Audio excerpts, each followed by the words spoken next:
ازيكم عاملين ايه؟ يا رب تكونوا بخير.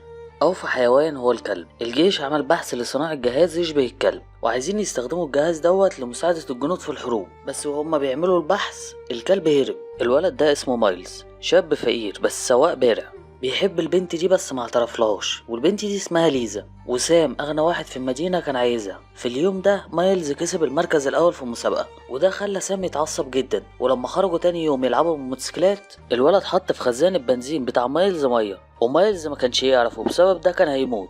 وسام كان فرحان فيه جدا وراح اداله بنزين بكل طيبه. مايلز حط البنزين مروح البيت، وهو في الطريق لقى مقلب الزباله جنبه بيطلع صوت غريب. راح هناك بفضول وقرب بهدوء، وفجاه لقى عين حمراء. مايلز اترعب فخد الموتوسيكل وحاول يهرب بسرعه، ولكن الكلب لحقه بجنون. ومايلز اظهر مهاراته هنا بقى، والكلب ما كانش قادر يلحقه، ومايلز طار لفوق بالموتوسيكل، والكلب شغل وضع الطيران وطار وراه، بس نزل نزله وحشه وخبط. ومايلز اول لما لقى مفيش حركه نزل يبص، لقى الكلب داخل في دراعه حديده، وكان خلاص هيفعل وضع التدمير الذاتي. ولكن مايلز قرب له وفضل يحسس عليه، والكلب حس ان مايلز شخص كويس، فعينه قلبت للون الازرق، وبعت معلومات لتليفون مايلز ان اسمه اكسل ومحتاج تصليح. ومايلز كان اخره يصلح موتوسيكلات، بس عرف برضه يصلح الكلب، وقدر يصلح اكسل في ليله واحده بس. والكلب وثق في مايلز تماما كده، وطلع انه كان بيلحق مايلز لانه كان عايز بنزين. ومايلز عباه بالبنزين وفتح له الكمامه، واكسل كان فرحان جدا وعايز يلعب معاه، وبداوا يمشوا مع بعض. الحقني لو تعرف. واكسل مبسوط جدا، ولكنهم ما كانوش يعرفوا ان تابعي المعمل حددوا موقعهم، والبروفيسور شايف انهم لازم يستخدموا مايلز لاختبارهم الاخير، فما راحوش خدوا اكسل على طول. وليزا جت لمايلز هنا، واكسل ما كانش يعرفها فهجم عليها، ومايلز جه وقفها على طول وقال لاكسل انها صديقه. اكسل هدي، ومايلز خد ايد البنت وحطها على راسه، وعين اكسل قلبت زرقاء، وده معناه انه بقى صاحبها. وعلاقه ليزا ومايلز بقت احسن بسبب اكسل. واكسل كان بيساعد لتلطيف الجو، وبداوا يرقصوا. اكسل طلع بيفهم بجد، والمعمل هنا اكتشف ان الكلب بقى بيفهم مشاعر البشر. وتاني يوم اخده عشان يحط له بنزين، واكسل اخترق برنامج جهاز البنزين ومش لازم تدفع فلوس. ولما شاف مكنه الفلوس اخترقها برضه، والفلوس بقت تطلع بجنون، وخدوا الفلوس وجريوا بسرعة. الحاجات اللي زي دي بتحصل قليل في الصين. وبعدها ليزا روحت ورشت الحيطة، واكسل نور عليها وخلاها زي الحقيقية. بعدها اكسل طلع رسمة، عرف عن قدراته انه ازاي يتحد مع صاحبه، وطلع من دماغه جهاز تحكم عن بعد. ومايلز خده وحط دمه عليه، ومايلز واكسل بقوا صحاب رسميا. والمعمل قال كده لازم نوقفهم، اول ما الكلب يعترف بيه كصاحب مش هيعرفوا يسيطروا عليه تاني. والولد جه تاني لمايلز وحاسس انه اترفع له قرون،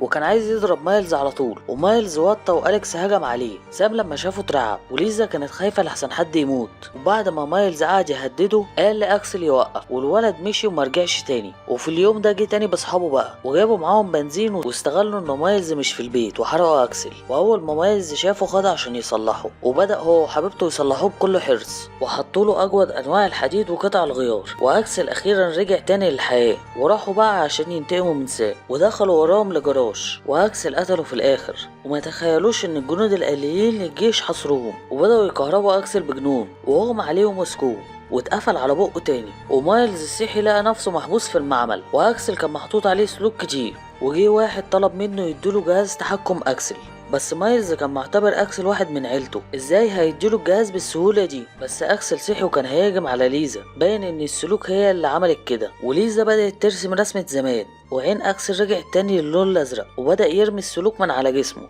ولما لقوا الوضع خطير بداوا يجروا، والجيش محاصرهم بره، وليزا اتقبض عليها. ومايلز خرج بالموتوسيكل، واكسل تعاون معاه وهربوا ومشوا وسط الغابه، بس طياره الجيش لحقتهم ووقعوا. ومايلز كان بيصرخ من الوجع، اكيد اتصاب جامد. واكسل كان بيلمسه، قلبه كان وجع على مايلز. ومايلز كان بيقول له يهرب، بس اكسل مش راضي يمشي، حتى انه شتمه وممشيش برضه. وجري فجأة على الطياره، وكان فيه جنود كتير بتهجم عليه، والنظام كان بيقول له انه هيتدمر، بس فضل يجري وجسمه ضعيف ويلحق الطياره. بعدها جسمه شغل التدمير الذاتي، بدأ يبص لصاحبه من بعيد، ما كانش قادر يسيب صاحبه. وبعدها بص للطياره وزعق. التدمير الذاتي اشتغل، واكسل انفجر. هو مش عايز يكون سلاح الجيش في الحرب، ومش عايز يخسر وعيه وينسى صاحبه. والدخان الكثيف بدأ يطلع للسما، ومايلز وقع على الارض مش قادر يصدق اللي شايفه، وكان حزين جدا على اكسل. وبعد ما عدى وقت كبير، ومايلز وليزا على البحر ربوا كلب صغير، ومايلز بص لجهاز تحكم اكسل ولمسه بحنين، والنظام اشتغل فعلا.